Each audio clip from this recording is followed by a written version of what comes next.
রাসূল সাল্লাল্লাহু আলাইহি সাল্লাম একদা বললেন, পৃথিবীর মানুষ শুনে রেখো, মান কানা জাওয়াজহাইনি ফিদ দুনিয়া কানা লাহু লিসানান মিন নার।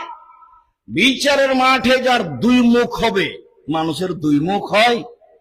জি, মানুষে তো বলে বাদ দাও দো মুখার কথা, এই যে বুঝে, এই যে মানুষ বলে আরে ছাড়ো তো দুনিয়ার বদ, দুই মুখার কথা বাদ দাও। তার মানে এখানে এক কথা বলে, ওখানে এক কথা বলে। মানুষই বলছে যে দুমুখার কথা বাদ দাও। তো রাসূল সাল্লাল্লাহু আলাইহি সাল্লাম বলছেন, দুনিয়াতে যার দুইটা মুখ হবে, বিচারে তার মুখে আগুনের দুইটা জিহ্বা হবে।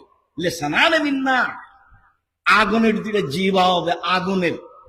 মানুষের বদনাম করে কি করবেন? অল্প সুবিধা ভোগ করে কি করবেন? কেন অল্প সুবিধা ভোগ করতে যান? কেন মাথায় এটা আসে?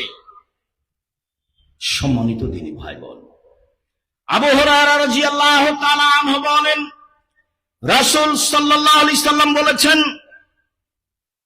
আশারুন নাসে ইয়াউমাল কিয়ামা, সবচেয়ে নিকৃষ্ট মানুষ সেই, সবচেয়ে জঘন্য মানুষ সেই, বিচারের মাঠে সবচেয়ে খারাপ মানুষ সেই, বিচারের মাঠে আল্লাযী ইয়াতি হাওলায় ওয়া ইয়াতি বিহাওলায়, যে এখানে এক কথা বলে, ওইখানে আরেক কথা বলে, এখানে এক কথা বলে, সেইখানে আরেক কথা বলে। সে হলো বিচারের মাঠে সবচেয়ে খারাপ মানুষ। তাহাজ্জুদ পড়ে জান্নাত কিনবো, এই হিসাব ছেড়ে দেন। মুখখান আগে বন্ধ করেন, পরে তাহাজ্জুদ। মুখ বন্ধ না করলে বিচারের মাঠ টিকবে না। মুখই সবচেয়ে বড় বিপদ।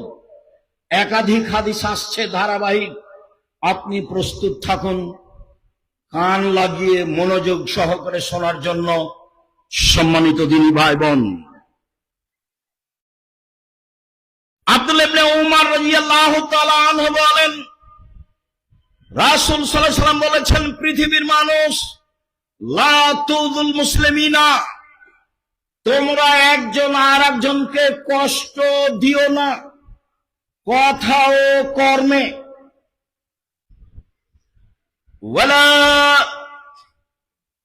তাত্তাবিউ আওরাতিহিম, মানুষের পিছনে পড়ো না বদনাম করার জন্য।